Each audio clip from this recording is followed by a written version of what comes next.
Garlic King proudly supports Bonn Park. Want to boost your culinary creativity? You'd be amazed how versatile garlic can be. Just ask the Garlic King, Sean Moody. He may recommend his Garlic King garlic spread. Hand blended in small batches weekly with locally grown garlic, 16 cloves in every container, and more than 35 herbs and spices. The spread is both delicious and healthy. It is soy-based and free of cholesterol, trans fats, and gluten, and is also keto-friendly and low in sodium. The great customer service and passion for their products keeps them popular with their customers at the St. Jacobs Farmers Market. The fresh, homemade quality of the Garlic King spread keeps them coming back. Owner Sean Moody says it was his late brother Al, known to many as the Garlic Guy, who inspired the name Garlic King. Sean does everything the way his brother would have wanted, from hand mixing fresh ingredients each week to building relationships with customers. That attention to quality is why we believe the words printed on a big yellow sign at Garlic King's market booth. Caution, highly addictive. It's nutritious, scrumptious, and habit-forming. It freezes well, too, if you can manage not to eat it all right away. Garlic King is a family business that has operated out of New Hamburg for 13 years. You can find their products at garlicking.ca. Try Garlic King's tasty products yourself by visiting them at the St. Jacobs Farmers Market on Thursdays and Saturdays. You can also find them in KW at Coddle's Catch, Vincenzo's, and Play a Latte Cafe. Follow them on Facebook or call or text Sean Moody at 226-239-2829. Treat yourself to flavors fit for and made by a king. Bonn Park is supported by Far Out Flicks. Digital streaming puts entertainment at our fingertips, but it has taken away the visceral experience of browsing titles in a video store. Remember browsing aisles of VHS tapes, checking out the interesting cover art, looking for the evening's perfect flick? At Far Out Flicks, you can browse more than 25,000 films on VHS, DVD, and Blu-ray. You might be surprised to hear that VHS cassettes are enjoying a renaissance. Rolf Glemser has run Far Out Flicks on Queen Street in downtown Kitchener for nearly 2 decades and says that horror films are especially popular on VHS as fans appreciate the aesthetic charms of the artwork and the glitches of VHS technology. But Far Out Flicks has movies of every genre, spanning westerns and documentaries and foreign films and all the blockbusters too. Far Out Flicks is the last true video store in the Waterloo region and a beacon for local movie buffs. Whether you're looking for nostalgia or new releases, Far Out Flicks is a place where you can rent, buy, and browse to your heart's content. You'd be amazed at what you can find when you're not passively skimming the recommendations of some online algorithm. Visit Far Out Flicks, the big little movie store of Waterloo region, where you can feel immersed in cinematic options. Far Out Flicks is at 94 Queen Street South in downtown Kitchener. Visit them online at faroutflix.com or call 519-743-7102. Walk in, look around, not sure what you're looking for? Ask Rolf. We're pretty sure you'll think this place is pretty far out indeed, in the best possible ways. We are supported by Box Marley's Jamaican Kitchen. Take a culinary trip to Jamaica at Box Marley. You'll feel like you're in the Caribbean when you taste their finger-licking Jamaican cuisine with a twist. How about some jerk lime and spicy Cajun chicken wings or a cocoa patty sandwich with coleslaw, Scotch bonnet mayo, and Jamaican ketchup? Recently opened on the corner of King and University in Waterloo, Box Marley offers classic Jamaican dishes like fried chicken, ackee and saltfish, and curry goat. They've got a number of vegan options like a vegan Jamaican bowl with plantain, macaroni salad, and mango tahini. Their takeout menu is full of cool fusion approaches to Jamaican cuisine, like an island-style poutine with oxtail gravy and cheddar, yard-style barbecue sauce, and green onion. Their butter-dipped corn cobs come with choices of jerk lime, garlic parmesan, spicy Cajun, salt, pepper, and vinegar, and Jamaican all dress. Then there's Box Marley's Jamaican shawarma, made with boneless jerk chicken, rice, and peas, homemade Scotch bonnet mayo, and mayo tahini with tomato and onion, a recipe created by owner Tyson May. Oh, and their must-try fresh house-made Island Heat hot sauce is fiery and flavorful. Adventurous diners can try the fiery Island Heat hot sauce, then soothe the burn with tropical drinks and Jamaican sodas that include pineapple guava, mango, strawberry kiwi, pear, grapefruit, and of course, old-style Jamaican ginger beer. As the days get cooler, let Box Marley transport you to warmer climes through your taste buds. They're open late every night until 3 a.m. Order through Uber Eats and skip the dishes and follow them on Instagram at Box Marley's. Welcome to Bonn Park. Welcome to Bonn Park. Welcome to Bonn Park. Welcome to Bonn Park. Welcome to Bonn Park.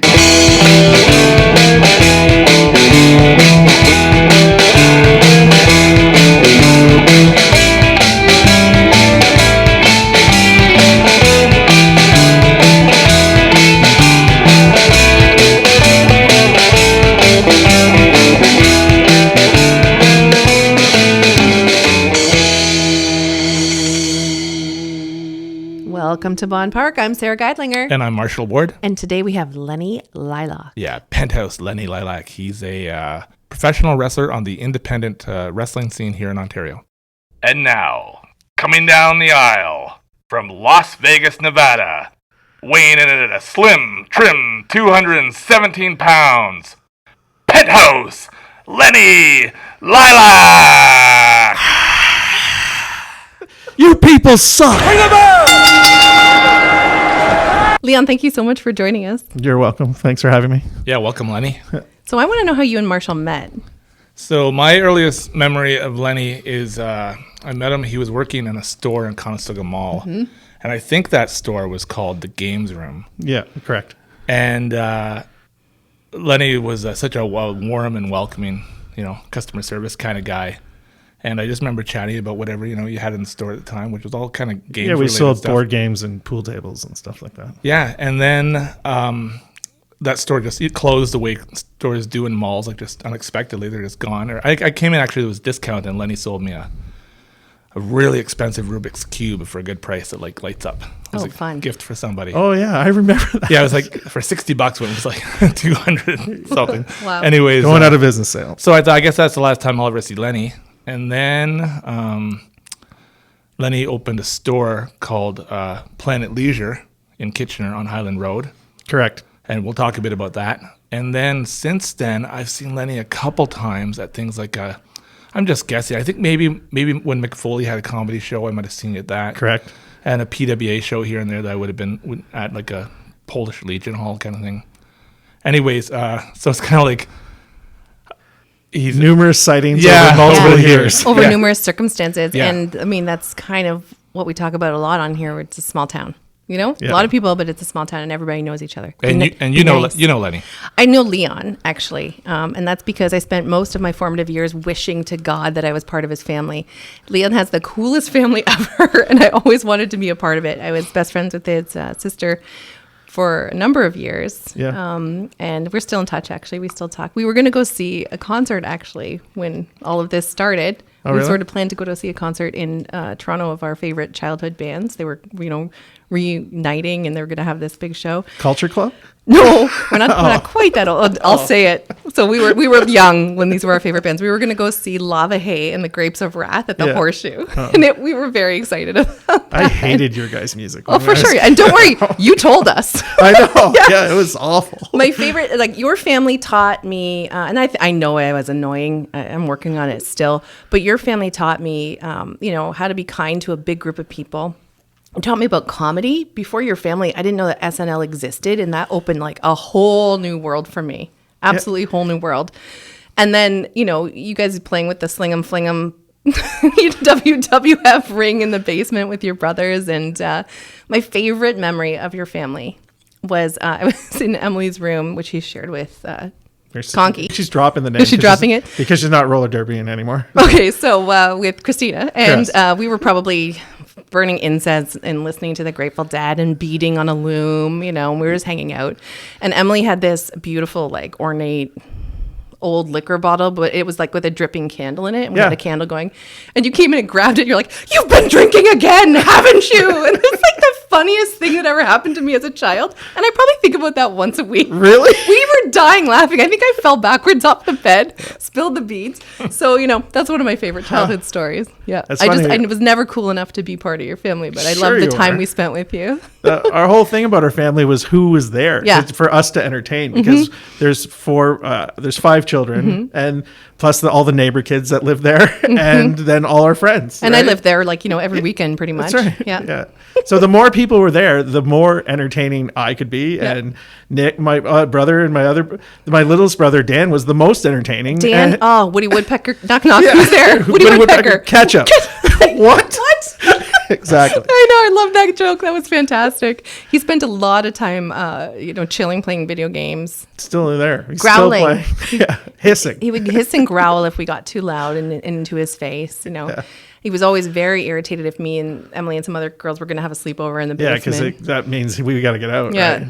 yeah. And fun times. Anyway, some of my most fond memories were spent at that house. Well, you were always welcome. It wasn't that you wanted to be a part. You could have joined. Yeah, I probably could have just moved It's in. still available. Yeah, We're still all right. there. Well, I know where the house is, so maybe I'll knock on the door this weekend. You don't have to knock. The door's open. So is the garage. I wonder if I remember your phone number. Maybe don't say it on here Yeah. just in case. I thought we could start off by talking about Lenny's store. Planet Leisure. No, it's a piece of shit. How can I swear on this? Yes. Okay. This is our baby. For a couple of reasons. Yeah. First of all, I was going to say when I re-met Lenny there, I found out he was a wrestling fan. And as an adult, when you meet another wrestling fan, it's kind of fun. My people. Yeah, like someone from your tribe, right? If you can connect and talk in a similar way, that's pretty special for me. But also, I remember thinking about how it takes a lot of courage to Like start a small business? yeah. And a store like Planet Leisure in a plaza that wasn't, I don't know, it was on Highland Road. People know it mostly for the old Evergreen Motel, but Which was also our family's. What's it? I didn't know that. My grandfather owned that hotel. Oh my gosh. That's why I was there. so Okay. we'll be interviewing you for our henchman special. Yes. Yeah, I know all about them. But anyways, this plaza, I remember thinking, what an odd place for Planet Leisure. But I have so much respect for the courage and gumption to just say, I've got some expertise in this area and a lot of love for what's in that store, and you just went for it. And I don't know if you lasted more than a year or whatnot, but 2. you lasted 2. Yeah. Yeah. But I'll tell you the story. So the reason I went there is because I had been looking for a location after I was unemployed after the game store closed because Which you managed for years. Yeah, 10 years. But the owner, he didn't want to do it anymore, and the mall didn't want us anymore because we weren't a chain. So we went our separate ways. And I'm like, I can still do this. I don't know anything else right now, and I can still do this. And even if I make half the money that we made in the mall, I'll be great. It'll be the best life I could ever imagine. And to the point where I had some people invest in it and everybody agreed with me. Like, I know the space very well. So why wouldn't I do it? So I started looking for a location, and I was looking and looking and looking. And then that one kind of fell in my lap. And the reason that it ended up there is because the guy, Ken Fish was his name. He was a local businessman. He bought that property from my grandfather when it was back in the day, because they owned the Evergreens Motel, and they sold it to Super Fresh Conglomerate, and then which turned to Food Basics and all that other stuff. And he was so nice to me, and he made it affordable. It wasn't compared. My rent was $5,000 a month, and compared to the mall, which was half, I'm like, well, if I do half the business, I'm good. But the problem was anyway. So that's why I went there, renovated the place, opened the store. I didn't plan enough in advance thing. I just thought I thought it would work, right? And what I couldn't do is get people to come in the door, because once you came in, the first time you came in, you're like, wow, this is cool. It was clean. It was fresh. At a pool table. People liked it, but I couldn't get them to come there. Once they were there, they loved it. Yeah, but no amount of advertising. I took a full page ad in the KW Record, did nothing. And I tried those Groupons and everything, every marketing trick that was available, the flyers, and then nothing worked because I just couldn't get them to come. And every time the door would move, it was the next door for someone going to cash a check. Right. Money Mart, because that's the clientele of that mall. That's the busiest thing in that mall. It's gone now, but you know what might have worked? I guess The Beat Goes On came later. Yeah, they were there. Oh, they were? Yeah, that's. I'm like, I was gonna say, because you would think that those two could work. A dollar store, a Beat Goes On, me. Like, I felt it does sound winning. Yeah, it sounded winning. All I really had to do was get to the next Christmas, and I would have been okay. But the landlord, he sold the company, so then they exchanged hands. It went to a Toronto conglomerate. They didn't care if you were an hour late with your rent. We want it now. Yeah. And in the dead of summer, what are you gonna do? So I didn't have a choice. Whereas, if you'd had that relationship with the dude that Which bought I it did from your grandparents, and then it was more of one time in the year when he owned it, I was late, and he's like, "Don't worry about it. I know you, whatever." Right? We know where you live. We all know where you live. We all know where we live. So what made it so different to the games room is so it was bright and sunlit and spacious, and Lenny did a really nice job of not packing the place. There was lots of room to walk around. It was very like the stores you find now. I was ahead of my time for that. Visionary. Yeah, because I hated the stores you went into. It was like crammed and packed. And you see them now, like the Apple store and all the stores that are successful now are huge and open. And that's how my store was. But people didn't, I was too early. What was it like working in the mall?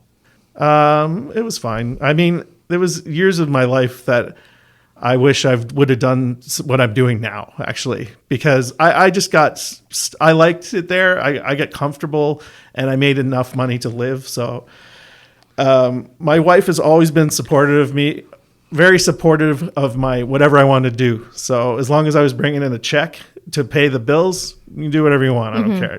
Carol didn't care. So, and you had 2 small kids at the time. Yeah, and I couldn't be without a job. So then as they got older and I had Planet Leisure, and then I'm like, when I closed that, I sat on my butt for years because I was depressed and like, so I went back to wrestling. And then now I've been wrestling it's been 10 years every weekend, twice a week if I could. I've done all kinds of stuff. I have another job now too, but in the daytime, but it's not zero passion in it. It's just a paycheck, but it has benefits and all the things that the family needs. Yep. It has nothing to do with who I am. So I want to hear more about the wrestling. I know that Marshall knows a lot more about it than I do. Marshall's a wrestling historian.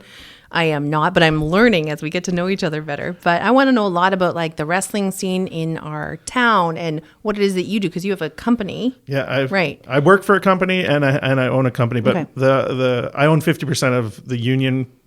It's called the Union. It's out of Toronto. My partner's Anthony Kingdom James.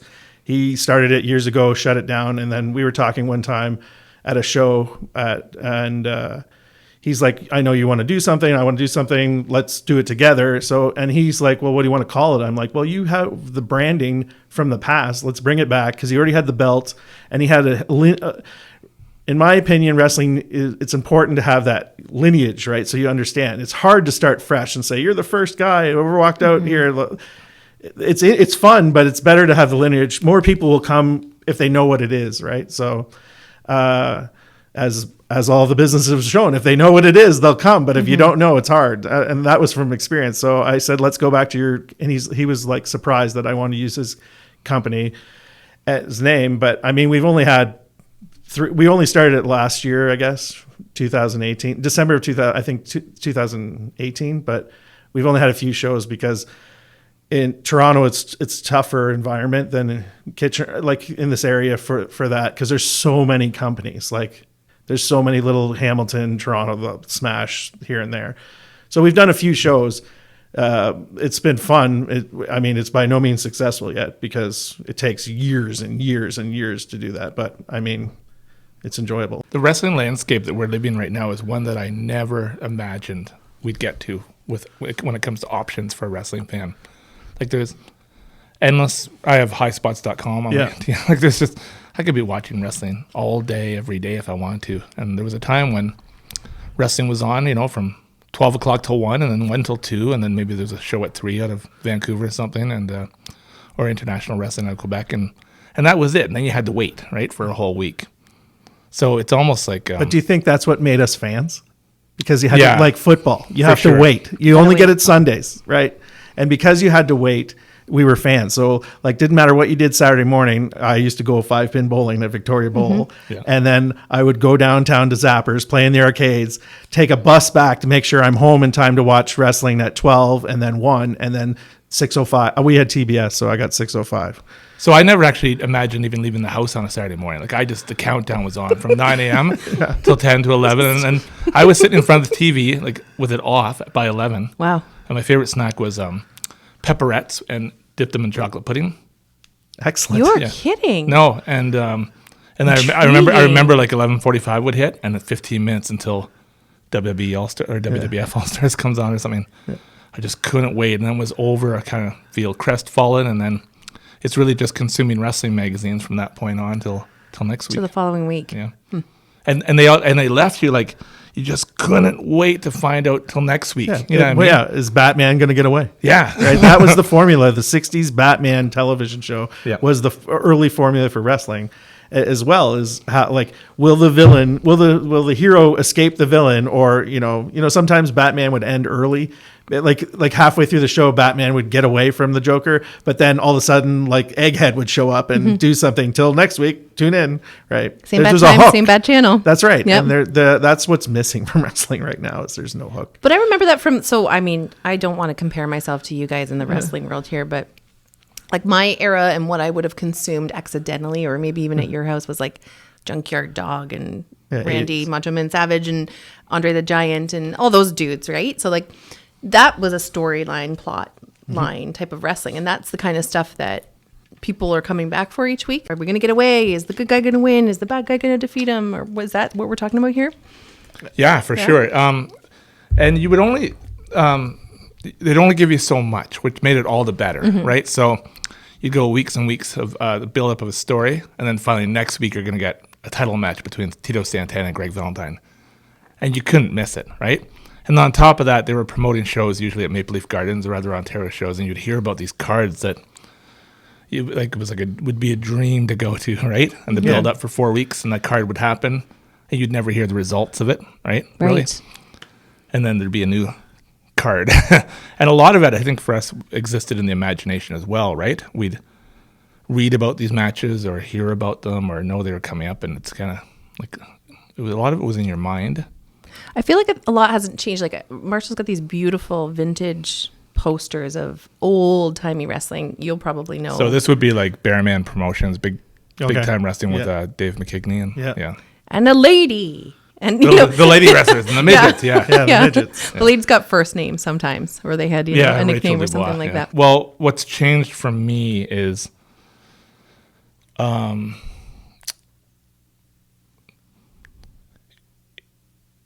magic's gone. Mm-hmm. You know, I'll always be a wrestling fan, but it will never. Once in a while, a WrestleMania match or something can pull you in emotionally. But it'll never be like that again. Too much has happened on the landscape. They've given up too much.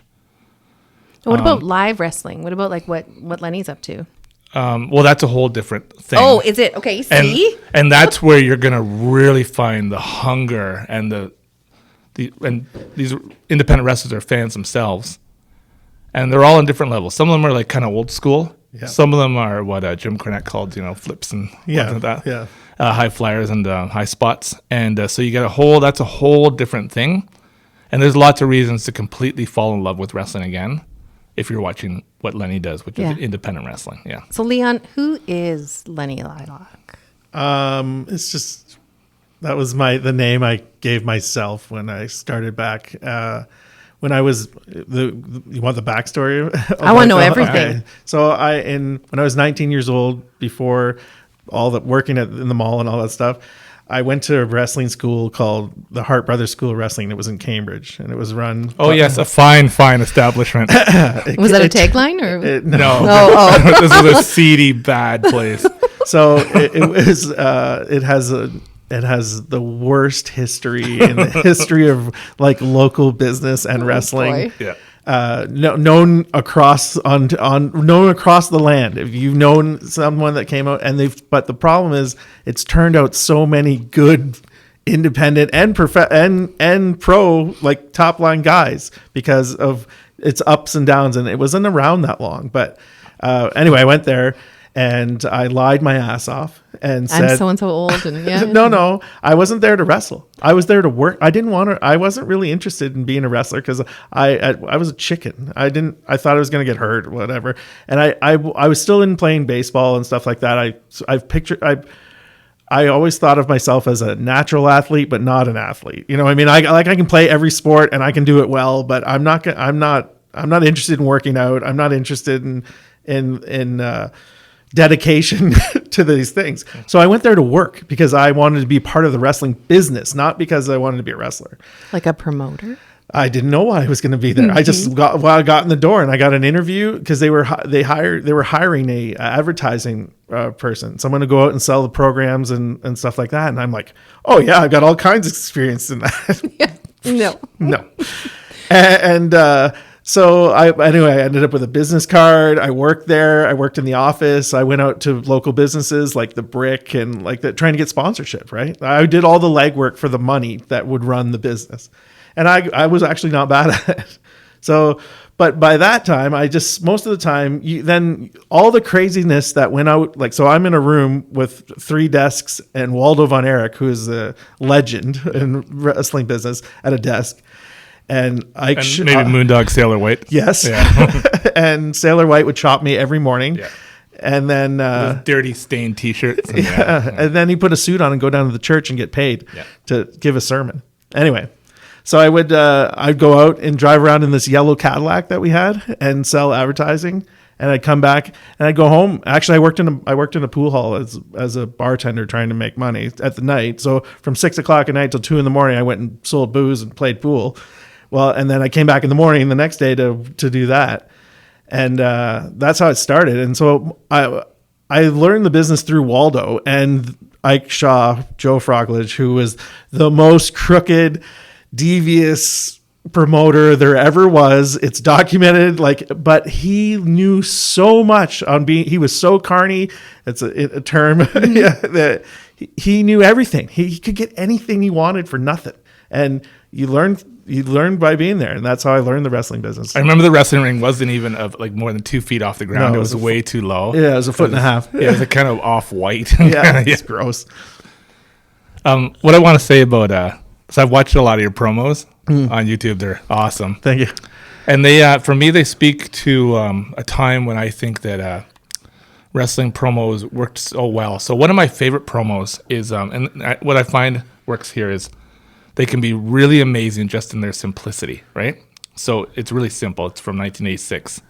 And Randy Savage says to me and Gene, and Miss Elizabeth is there with him, and he says, "Oh yeah, who's the greatest intercontinental champion of all time?" Right? Tell him, Elizabeth. And Elizabeth says, "Why, you are Macho Man." Then Macho Man goes, "Okay, now shut up and don't say another word." Right? And it's just so amazing. And all these years later, it still works so well. And it's really hard to tell what. So when it comes to those promos, I really like what Lenny's done with his character and his promos. To me, it really is a nice nod to back in the day of Playboy Buddy Rose and those kind of. I find Lenny Lilac is a great blend of many wrestlers of that era, and even your style. You know, what I mean, the foreign object and the tights and stuff is kind of like Abdullah the Butcher, right? And, no, and plus I'm the only one doing it, right? Like nowadays, all the things that you remember as a kid that you may know about wrestling, we're the best, and you don't even know how to wrestle because we're like that kind of thing, right? Yeah, it doesn't even exist in today's era. Like it doesn't exist at all. Most of the fun. Exactly. Yeah. And anybody who is a fan, or everybody has the story that my grandma used to watch wrestling, and I used to sit with her, or my dad used to like it, and we go to the matches. Those stories aren't going to exist because the product on television is nothing like that. They're not. No one's watching it because their ratings. They used to have 10 million viewers a week. Now they have 1.6 maybe. Wow. Yeah. So it's very direct market, niche market, or whatever. Yeah, I don't like that. I don't like the product at all. I mean, I watch it because my kids watch it, not because I like it. And I feel loyal to it, so I have to watch it, but I don't want to watch it. Exactly. I'm loyal to it. It can feel like a chore, though. Yeah. That's not what you want, though, No. right? No. So I don't think I got an answer to my question, Leon. Who is Lenny? Well, as we were saying before, when I went to school there, I just learned how to do wrestling business. I didn't learn how to be a wrestler. And I never did. So I was open at Planet Leisure, and I had a mutual friend. His name was Matt, and with the guys who ran PWA. Matt was being a ring announcer occasionally at their Element show, which was downtown Kitchener at Elements. And it was mostly very independent, hardcore wrestling. Like they did a lot of ladders and barbed wire. And did you ever go to those shows? Yep. And so he was occasionally the ring announcer because he was very good at talking on the mic. So they trying to get him to be a host, and he loved wrestling too. So, it's easy to get someone to be, "Hey, Marshall, you want to be the ring announcer tomorrow?" You're like, "Yeah, I want to be the ring announcer. It doesn't pay anything. No problem. I'll be there." Right. And, so he was getting it. So then he worked for me part-time at the store when I couldn't be there, when I wanted to go golfing, when I wanted to have a life. Because other than that, I was there working, right. Trying to make that go. But those friends, and my brother used to go to those shows at Element. So he would always come give me a report like, "Oh my God, this Jeff Black guy, he's the worst wrestler every week. He comes out, we boo him. It's so fun. You should come." So I finally went one because a guy I used to hang out with, Bill Scullion, was on that show that night. And he's a hardcore wrestler and one of the scariest individuals you'll ever meet in public. Nice guy. Don't tell anyone. And, So I went down to say hi to him. That's kind of a thing in wrestling. When you're not on a show, you just kind of visit if your friends come to town. And then I watched their product. I'm like, it's pretty fun. And then they started coming to my store asking me for sponsorship, obviously, and I put their posters up, and they just started hanging around. And the store was so dead. Sometimes they were the only people in there, but I wanted bodies in the store. So if someone else came in, they looked like, oh, there's people in here, right? Not just the guy behind the counter. So then I started. Then I was like, well, Sunday they're gonna have a show. I'm not making any money anyways. So I used to sell wrestling toys and things like that. So I packed them up, put them in the van, and drove to their show and I got a table at the show and sold merchandise. And then so that worked out for a while. And then they're like, well, we know you used to be in the wrestling business, and they found out through, like, I never really said anything. Like, I'm like, yeah, it was a long time ago. It was 20 years. No, it was at least 15 years prior that I was doing that. And then they're like, these guys are way younger than me. And I'm like, yeah, I'm interested. And they're like, well, why don't you be a manager? And then I'm like, boom, lightning bolt. Like, all the things I liked about wrestling was Bobby Heenan, Jim Cornette. I loved wrestling managers because they were the ones who got to talk. They were the ones who drove the storylines so that you would, like, you and I are going to fight, but he's going to do all the talking. I'm not going to say anything. I'm going to stand there and show my muscles, and he's going to say all the bad things he's going to do to you. Right. And then, so that's how I developed that. That was what I loved about wrestling. Bobby Heenan, I wanted it. So then when they said, you can be a manager, I'm like, oh, I got to go dye my hair blonde. And I got to buy a crazy outfit, like. I love Lenny's style. Yeah. So as soon as I'm like, oh my God. So it was all consuming, like, to try and build a character. And you already said it. Playboy Buddy Rose was one of my favorite characters. He was very early. He's an Eastern, from Portland. He wasn't a big star but he had one run in the WWE when he did something called the Blowaway Diet. He just sat in. He had runs as main event in the late 70s, early 80s, but he was never really pushed as a star. He was mostly like a make Bob Backlund look good or whatever. But he just kept getting fatter and fatter and fatter, and so did I. and then I'm like, well, and he was one of my favorites. So then I just, like, copied my name basically off of his, because he's Playboy Buddy Rose. I was Penthouse Lenny Lilac. And Playboy Buddy Rose would always say he was 218 pounds. Yeah, when clearly he was. And I say I'm 217 pounds. Oh, that's great. Yeah. Well, Penthouse Lenny Lilac must be doing well if he's recording promos, like, on the beach in Puerto Rico. Yeah, that's right. So this is how I told Sarah this in a previous podcast. This is how I satisfy my love of wrestling right now. So if you took WWE off television right now, I have a lifetime of stuff still to watch. This is where it's coming from. So I have over 1,000 wrestling DVDs, right? A lot of it I taped off Classics on Demand when you could do that. Yeah. And I've got DVDs from every territory you could possibly imagine, and going all the way back to, like, the 50s, I guess, right? So I love wrestling as over time, and then add to that, there's independent wrestling now. You can watch anywhere and everywhere and stream it and stuff. So there's enough wrestling out there for, if you're a wrestling fan, if you really truly love it. Or for me, I'll, like, watch. I've got, like, the whole, like, Mid-Atlantic wrestling shows from, like, 81 to 86, right? You can watch it, like, episodically, like a TV show, right? I have enough in my collection. There's enough out there to just I'll always have wrestling to watch, and I believe I'll be a wrestling fan until the day I die. And it's okay if whatever's on TV nowadays and what's being produced isn't your cup of tea. But there is stuff today. I watch AEW wrestling. Yeah. And how about you? Like, as far as consuming? I watch with my daughter. Sometimes we watch Wednesday nights. I would watch AEW because it still has, the only thing it has that the WWE product doesn't have is the opportunity to give me a surprise. Mm-hmm. They don't do it, but there's still the opportunity. So that's why I'm watching. I know it because you never, it's still, unfortunately, they don't do. I've wrestled the Young Bucks, and they're the main characters, and I don't enjoy that style of wrestling at all. Yeah. But there's still the opportunity. So I do watch it. Like last night, wrestling would have been on. I didn't even think to watch it. Right. I'm watching Donald Trump or something stupid like that. Faces on CNN. I watched a wrestling interview recently, something called a shoot interview, and it made me think a lot about the TV shows we watched. And I'm going to make this comparison. So it was Just Incredible. Yeah. And he was talking about a territory that Leon loves, Lenny loves. Yeah, you can call me Leon. It doesn't matter. Called ECW.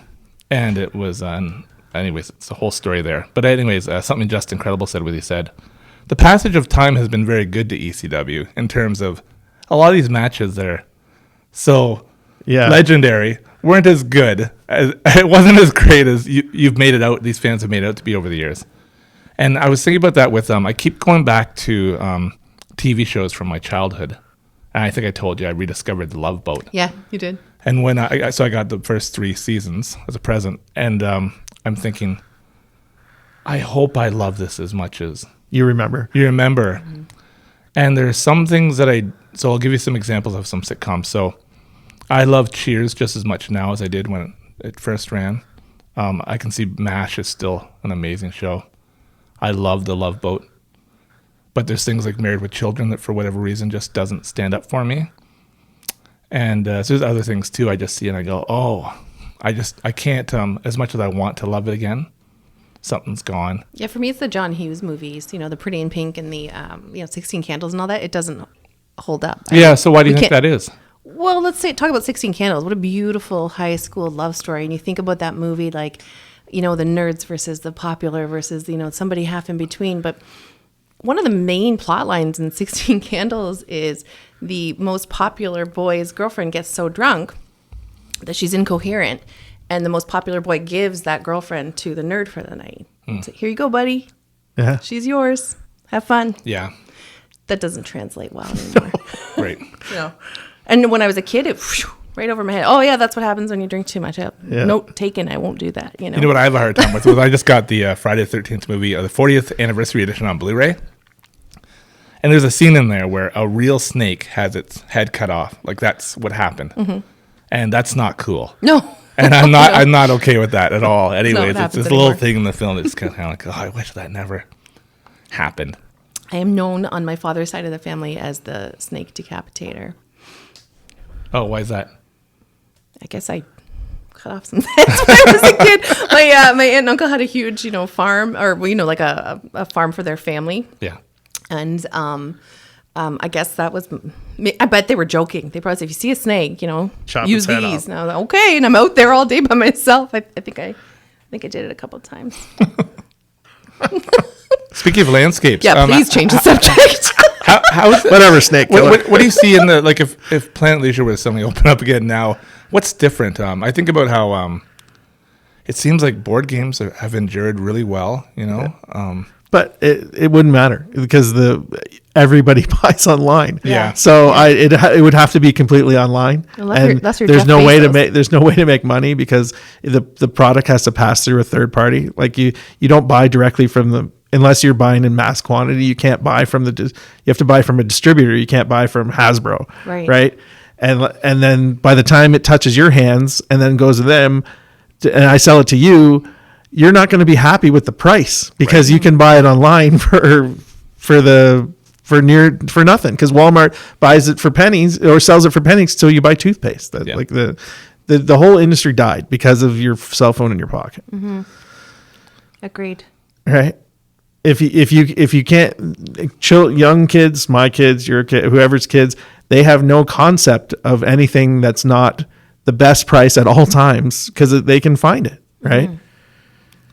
Yeah, it's a hard one. It's the allure of Amazon and knowing I can have it tomorrow. Yeah. On Amazon Prime. Well, especially now, right? Or I can go to the local bookstore and get it. And yeah, did you see that coming already at that point with Planet Leisure? No, because at that time, so 2011, it wasn't as I wasn't. Cell phone wasn't as powerful. I mean, what I was getting hurt by was box stores at that time because they were buying during peak seasons like Christmas. They would buy truckloads of stuff and just set it in their store and sell it for nothing so that you would buy it as you were buying groceries or whatever. And that was more of a problem at that time. But I'm sure they run into that problem now. That you don't even see that stuff in those stores anymore because they didn't make any money on it. They were doing it to give you convenience, not to go anywhere else, right? So and buy toothpaste and toilet paper and things like that, which you in today's market is the most valuable product they sell. So now all that stuff has moved completely online. You could is there even a store that I can't even think of one that you could go look and browse board games at? Well, yeah, there are a few, but you got to go. There's Toy Soup in St. Jacobs. You'd have to know, yeah. But yeah, you the same problem. What has kept you in Waterloo Region all these years? I don't know. It was family, yeah. As Sara said before, if you grew up in my house, you don't want to be far from it very often because there's something going on. Mm-hmm. I moved to London for 4 years. My wife went to school there, and I thought about going to school there, and I never went to school there. I just kept getting jobs until we moved. I had huge phone bills because London didn't work out for me. I hated that town. So then I moved back. I actually got a job in Guelph and then would drive back and forth because I had an apartment. Nearly killed myself several times driving 220 kilometers on the 401. That would do it. Yeah, I think if I remember correctly, your whole family is into the wrestling scene. No? So when it started, my brother and I would watch on the weekend. So and Nick and Dan would all watch on we would look forward to it. And we'd play wrestling in the basement, and we'd play wrestling toys, and we had a collection. And I still collect LJNs. I have them all. But me too. Yeah. You have them all? Yeah. What's an LJN? Well, I don't have all the variants, but I have at least one copy of everything. So if you came into my house, Sarah, there's a wall unit in my home that has my wrestling figures. They're about 10, 12 inch. Hard rubber. They're called. Oh, so the ones you would have played with as children. Yeah, you would have saw at my house. Oh, right? I think I took a few off the forehead time and again because you guys would put them on the ropes pretty heavy. and then fling them. Yeah. And so the way I've collected them is this. So I have all mine from my childhood that I played with endlessly. And then I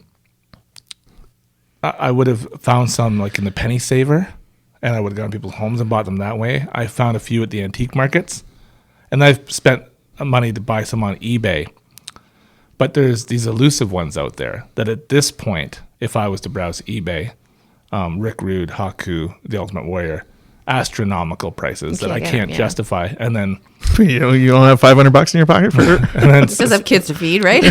Sergeant Slaughter, right? Yeah. And just so are you telling me that other than the variants, you have the whole all 5 series or 6 series? Yes. Yeah. Okay. Wow. How did you do that? Well, at the end, the same way you did, but most of them I had bought when we were kids, because that was what I bought. So I remember buying by our house in West Heights, that mini mart quickie used to be there. There was a Shoppers Drug Mart. It was the first Shoppers Drug Mart in Kitchener, Waterloo. And they had wrestling figures hanging up. I remember buying Bundy, Valentine, Beefcake. What a lucky coincidence right by your place. You remember? It was the weirdest place for a Shopper's Drug Mart. It's like a dinky little mall. And I think that store was a Becker's. Yeah, Becker. Where is this? Driftwood, Westmount? West Heights and Driftwood. Blah. What he said. You say it again so I can. West Heights and Driftwood. Thank you. Driftwood Plaza, it's called. Right. Yeah. But anyway...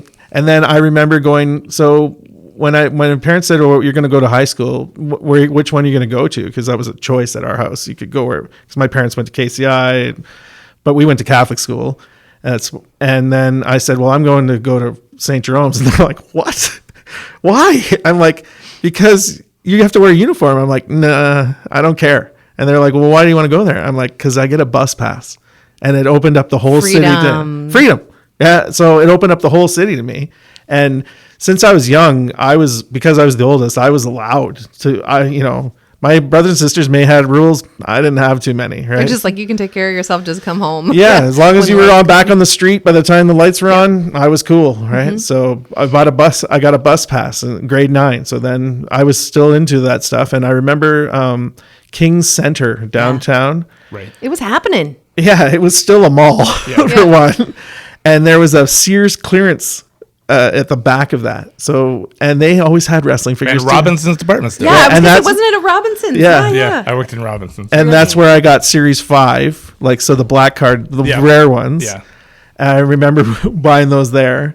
But the ones I was missing, I got the Sergeant Slaughter because it was a mail-in figure. I never mailed in. I bought them from the guy who runs the Orange Monkey.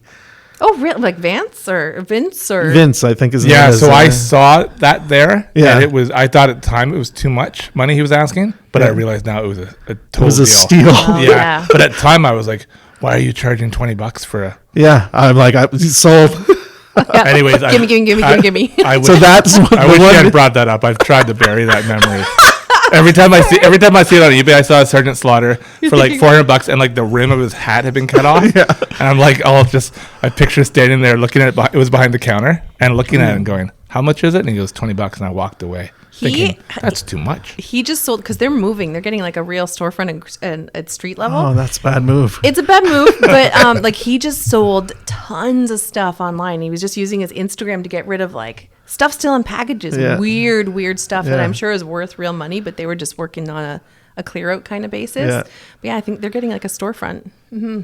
And then the only one that I ever bought on eBay was Haku, because nobody had it, but I paid $75 With for his it. arms, And with his arms above his head. But I don't care because I had money at the time, so it didn't matter. Sarah, some of these wrestlers are completely the dolls Useless. are useless because it's like they're permanently like this. Yeah, right? it's Like, not what like do you can play, but Yeah, they're Rick- meant for flying. Rick Rude is the worst. His arms are pinned to his chest. He's just a statue. yeah. Could throw them at somebody else. The name Rick just reminds me, I've been talking about this too much, but I just watched the Beastie Boys documentary recently on Apple Plus or whatever. And they were talking about how when they were first starting out, they hooked up with this guy, Rick Rubin, and he was a major wrestling fan, and they thought it was super dorky, because they weren't into that stuff. But that's where a lot of that, like, bravado of who the Beastie Boys were during the fight for your right to party and all that kind of stuff, and Brass Monkey kind of days. That's where a lot of that came from, because he was jumping in front of them in the interviews and in the spots and just being like, "This is the greatest rap team you're ever going to see," like being a promoter, right? Yeah. And I thought that was really interesting. But so is that part of your role, like that promoting and that like dissing and that but storytelling? Storytelling. And it depends what your character is, because I've got back into wrestling, became a manager, and then it was ringside with whichever guy the promoter would put me with, right? But the problem was with it is I want the spotlight, and I unfortunately overshadowed a lot of guys and you're not supposed to do that. I would get mad now as a promoter if my guy did, but sometimes it just happened. It just happened. Yeah. And then unfortunately, sometimes you watch wrestling repeatedly and you don't remember any of the moves that happened. All you remember is that I got punched in the face by a kid, like the odd things, or that you see that fat guy's pants, like that's kind Those of are some good pants you're working though. yeah. So those kind of things, and maybe I apologize to anyone I overshadowed, but that's how I went up. And then the fans just wanted me to, because I was a bad guy. The fans wanted to see me get beat up so bad that they're like, promoters like my buddy Eddie's like, it's time to have a match, and I'm like, A match? I'm in. And as soon as I got in the ring and started having those matches, and it wasn't that I was never professionally trained. It's against everything, against the wrestling business. Yeah. There are guys out there, Piper and, Bobby, like there's stories like this where guys weren't trained properly in the ring. My timing is good. I understand it. I was willing to do anything that they would let me do, because I didn't have a fear of it at all. So thankfully the promoter of PWA let me perform that way. And then once I got in the ring, I just can't stop. I'm too old for this, and I still want to do it every weekend, right? I don't think we're too old for anything. I see this move in the photos online where you're like flying through the air. Yeah. What am I looking at there? This is my finishing move, is the elbow drop, and like Abdul the Butcher, but I get way high. For some reason, it's something that I do really well, and I can get really high, and it just looks devastating. The photos are beautiful. It's an awesome move for a big man wrestler. Yeah. Just, It's got a lot of impact. It's so fun to heckle managers. I was telling Sarah a while back how I went to this PWA show where Precise Paul was a manager. Yeah. And he's got a jacket that says Precise on it. And me and a friend were just badgering him. Say something precise, right? And he'd look over his shoulder and say, no. I had a match with Paul recently. I put up... we were having our last PWA rebranded as 365 Wrestling. So they changed. So we were having the last PWA show after 14 years or whatever. So they're like, who do you want to wrestle? And I'm like, this person. They're like, they don't want to do it. This person. Oh, they're not available. Okay, this person. nope, can't do it. Give me Paul. Right? So I'm like, what? Paul? I'm like, yeah. And then so I did a little series of vignettes on Facebook where I spent a month taking my phone and going to ridiculous locations and saying stupid stuff that I was looking for Paul. Yeah. Oh, that's great. And it really worked. And then Paul and I had an okay match, and everybody was happy. And did you elbow drop him in that match? Yeah. Paul kicked out, the only person ever, because that was the end. Right? I want to share one more story about my LJN wrestling figures. Yeah. So let's talk about toys. In my basement,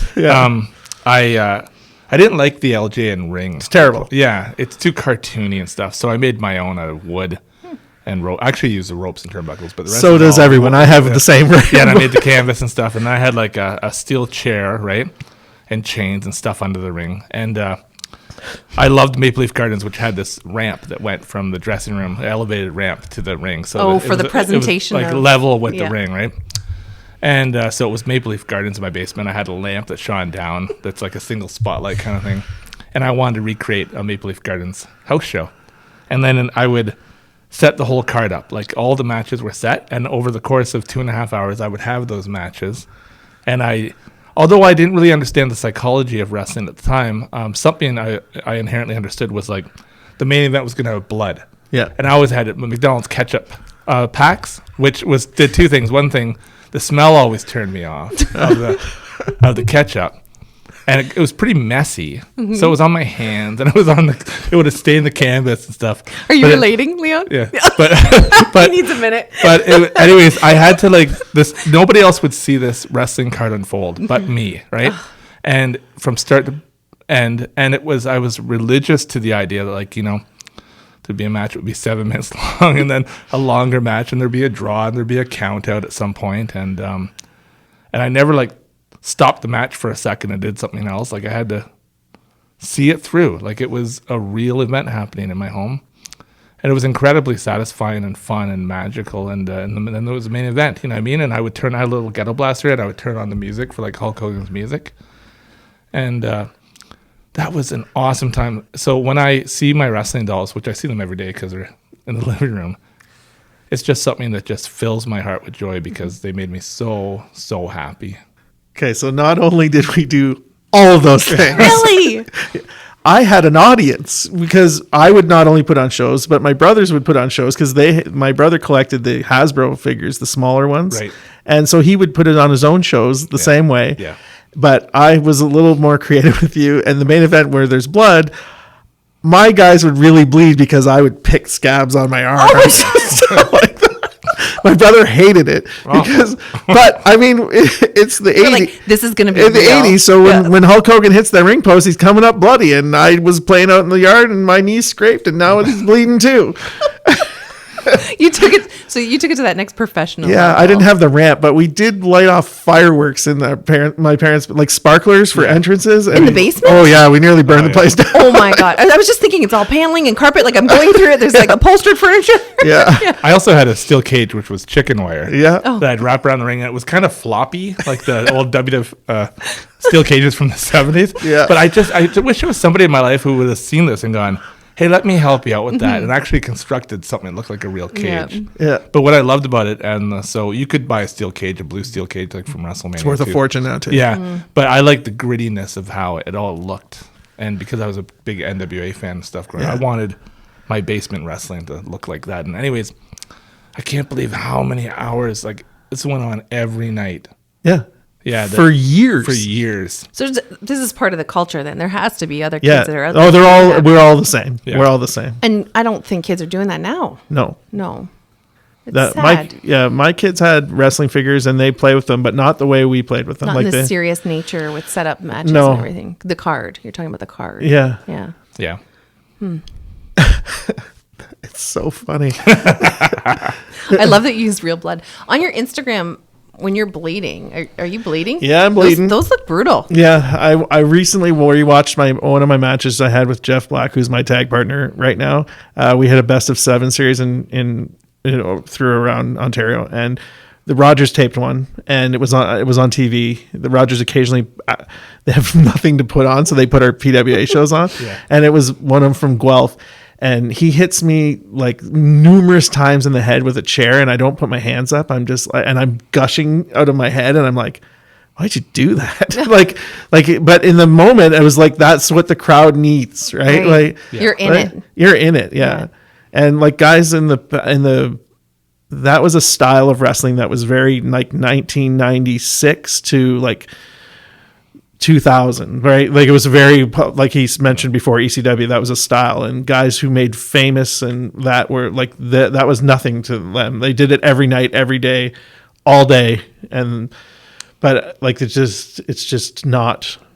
You don't have a longevity doing it that way. So sorry, Sarah. There's two ways you bleed. One is ketchup, and one is picking scabs. No, that's not it. So there's the hard way, which is like you might legitimately get hit and bleed, and then there's you use a small razor blade to cut yourself. Right. I'd actually I wonder if it was you that told me that before, but that they actually this is part of the show. So there's wrestlers who, if Lenny did it all the time, his forehead would be like look like a road map kind of thing. Have you got a few there? Yeah. Yes. Because when you become a wrestler, when you're in your parents' basement playing wrestling, all you want to do is bleed as a wrestler. Yeah. You want to get that moment. So if I said to him tonight, you're going to come out to the show and you're going to be involved for a couple of weeks, and at the end of it, I'm going to make you bleed. Are you in? He's going to say, "Oh yeah." Absolutely. Snake getting his head cut off. Yeah. I've heard wrestlers talk about how a couple things happen when you bleed. One is you can smell your own blood, the iron in your blood. Yeah, it tastes like pennies. Yeah, it can get in your eyes. Yeah, and also you can feel sick about it at first, but then there's a tipping point where suddenly it just makes you go and go and go. Yeah, there's a bit of adrenaline. The other thing is that you're concerned that it's good enough. Well, do you take aspirin to make sure the blood? No, I'm allergic to aspirin, so I couldn't take that. But I drank a lot before I did it. So, that'll work. Right? No. The tricks of the trade, people. Yeah. Do not try this at home. No. Unless you have a time machine and you can go back to 1985, 86, maybe? I don't know. Yeah. No. As we start to wind down, I want to ask you, do you have a favorite wrestling event that you went to at some point in your life, like one particular show or ECW Buffalo? I watched Mike Awesome versus Masato Tanaka for the title. Yeah, that'd be incredible. Yeah, and the only reason, like to most fans, if you have no idea what I just said. I do not. Yeah. So, and to him, it's like, oh my God, you were there? Yeah. Some of the most realistic, like through the tables, or on the gate kind of wrestling that just makes you go, oh my gosh. The reason I like wrestling and what I wish it would be moving forward is, and why the only guy in wrestling right now is believable as Brock Lesnar, is because everyone knows he's real. Right? Yeah. I'm real. So if you think if I'm going to drop that elbow on you, if you think it's going to hurt, then it's believable. Then I can build a story off it. Right? So, but that's the problem, is nobody's believable anymore. Right? Because they've pulled the curtain back, and it's more interesting what's going back behind the curtain than it is what's going on in the ring, because they didn't have a way to sell what was going in the ring. What they thought it should evolve. They thought it should evolve, and the one person's opinion, Vince McMahon, is all that counted, because he's the only guy that was paying, right? So only his opinion of what wrestling should be counts, because everybody wants to go work for the WWE. They want to be famous. They want to be The Rock. They want to be this, but it's only his opinion that counts, because he's the only one willing to pay you to do it. So the independent wrestling, nobody's paying you. Like, I mean, it's hard to earn a living. You can't. It's a passion project always, yeah. The promoters are typically around. Like, it's very hard to find. It's hard to find guys to work with and for that care, or like their lives are all up and down too, because there's constantly, it's all about money, right? Like, if I can't afford to run the show and pay you $100, I'm going to get that kid over there for nothing, because he's dying to do it, and he's going to do that thing. So then you get, we're not using the better guy, and the fans don't want to come back because they don't care to see a kid wrestle. Like when we were kids, wrestlers were men, and they were older. Like they were like grown men. Yeah. Grown men. Yeah. Like, I'm a grown man. Where most of the guys you see in wrestling independent today look like kids, and that's the difference, right? And that's why PWA was very successful in this market for a long time, is because everybody was promoted as a man. There was very few guys that were they would be the up and coming rookie, but they were men, right? Mm-hmm. Yeah. So every once in a while, someone must throw a potato at you, which is a good hard punch. Correct. What's that like, getting punched in the face? You regret your childhood. The first time I ever got punched in the face in the ring, full-fledged Sid Summers, I was having a series of matches with him, and he's a real-life sergeant in the Canadian Armed Forces. And when we went up to wrestle in Meaford in front of the troops, we did a show just for the troops. He's like, everything. I know, a lot of guys. There's no stomping and punching there, because if it's not real to them, they're gonna boo us out of the building. And so he goes, I've been teaching these guys real sleepers and choking them out in the back for real. Yeah. Good Lord. Because they're the military, like he said. So like, I know we're performing for them, but we're going to tell the story, but everything's got to be I'm like, oh my God, we're okay. Let's fight. Here's how I die. And I'm going out there. They played my music. I got to go out there.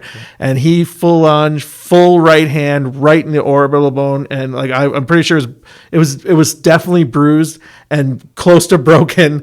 And I regretted all my childhood because after taking that punch, I'm like, damn it. Why did I learn to talk instead of fight? If I would have just fought off all the people that I was always afraid to fight, because I'm like, either I'm going to kill. I was you don't know what your own strength is. I always thought if I punched you in the face as hard as I could, I would kill you. That's how I felt as a kid, and as an adult to this day, and I feel like I did. So I never did. So I was always slightly afraid. So then that's the worst thing to do in your fight, because you'll get killed. So then I didn't want to I never put myself in the situation where I would actually physically have to fight. And I don't remember ever fighting ever until it was in the ring. And then I'm like, fuck, I should have just fought, because it doesn't hurt that bad. Doesn't hurt that bad. You know what my plan was before, when we had Lenny signed up before the pandemic, was I was going to close our show with pulling a foreign object out of my pants that would and running up and jabbing Lenny in the forehead. And our episode would have ended with Get the fork. Yeah. I think we're good. Yeah. Thank you so much for coming. Thanks for having me. Yeah, That was fun. so much super, fun. super fun. Hey all, thanks for meeting us in Bonn Park. Please like, rate, and subscribe to our podcast on the platform that you're listening to. And follow us on Instagram and Twitter at Bonn Park Podcast. Original music by Alan Lung.